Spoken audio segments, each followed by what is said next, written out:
Hi guys! Welcome back to my channel. Today, meron po tayong client na Nissan Terra VE. Actually po, si client nanggaling pa po ng Malolos, Bulacan. Dahil napapanood nila tayo sa YouTube, may nagustuhan silang mags na gusto nilang ikabit dito po sa Nissan Terra po nila. At sa ibang shop naman, meron silang nakita na naka-size 18 na aftermarket na mags, tapos nilagyan po ng 265/65 R18. So, yun po yung gusto niyang size na ilagay po. Size 18 na mags, tapos po yung size na gulong 265/65 R18. So, tara, check natin kung anong ikakabit na mags and tires. Let's go!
So, ito po yung napili ni client na mags na ikakabit po natin dito po sa Nissan Terra nila.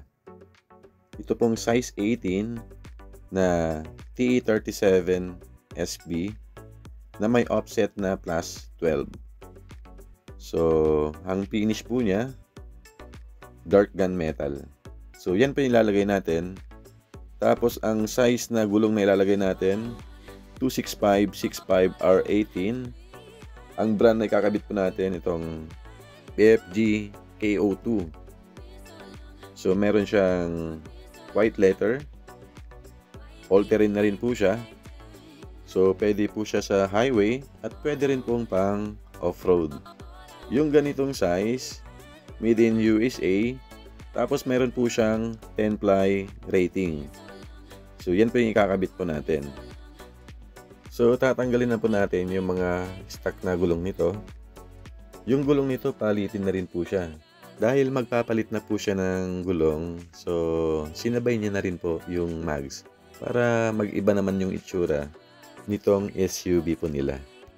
Dahil Nissan Terra VE, so wala po siyang tire sensor, so mas mabilis po yung installation po natin ng mags and tires. Yung ilalagay nating mags, ang specs po niya 18/9, tapos yung offset plus 12. Dahil mataas po yung offset ng mags na ilalagay natin, so yung 265/65 R18 magkakasya po siya. So wala po siyang sayad, hindi natin i-adjust po yung mudguard at yung fender liner po. So ngayon, imamount na po natin tong BFG tires dito po sa T37 na mags. Ito pong gagamitin nating T37, Thailand po siya.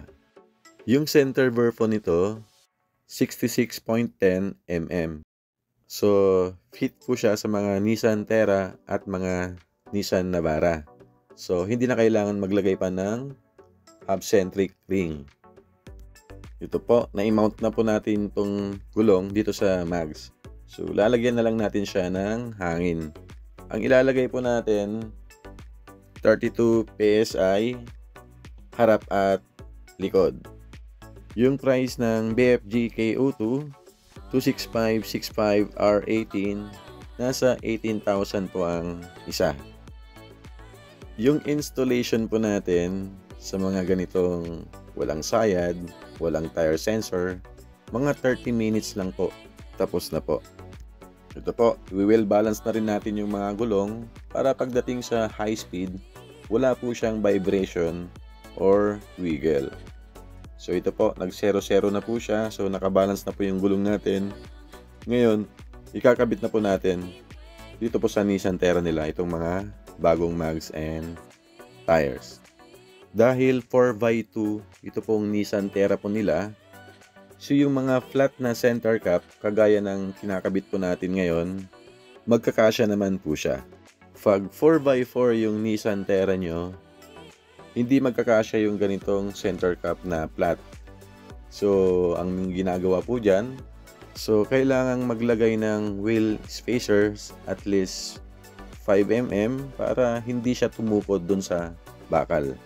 Yung iba naman po, hindi na nila nilalagay yung center cap. Kung gagamit din tayo ng aftermarket na mags, tapos may offset na +1, medyo mababa, kagaya ng mga fuel, yung size na 265/65R18, sasayad na po siya.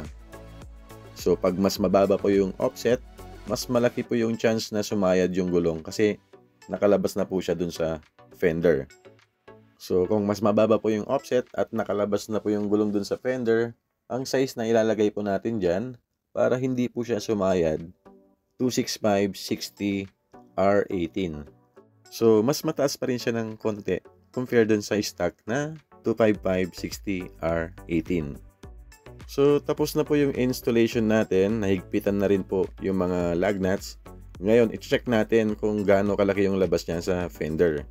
Dahil ang offset +12, so konti lang yung labas niya dun sa fender. Mga ½ inch lang po.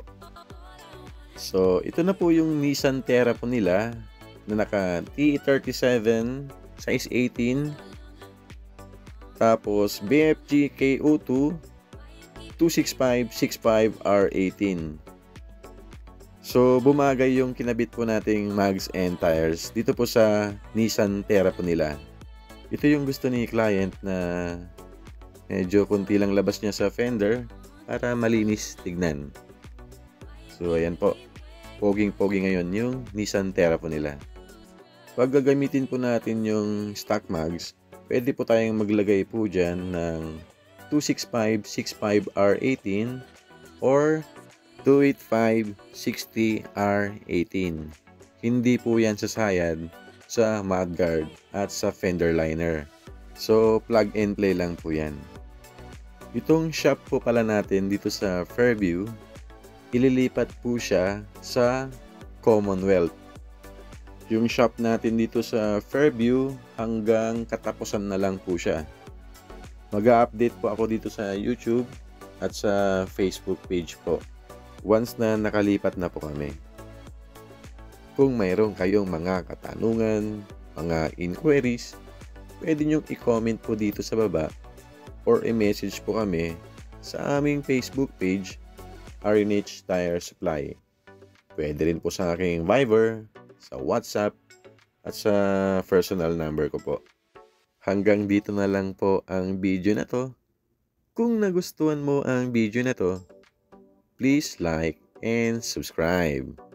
Pakihit na rin po ang notification bell para pag makalipat na po kami ng bagong shop at may mga bagong videos po tayo, ay na-update po namin kayo. See you on my next vlog. Bye!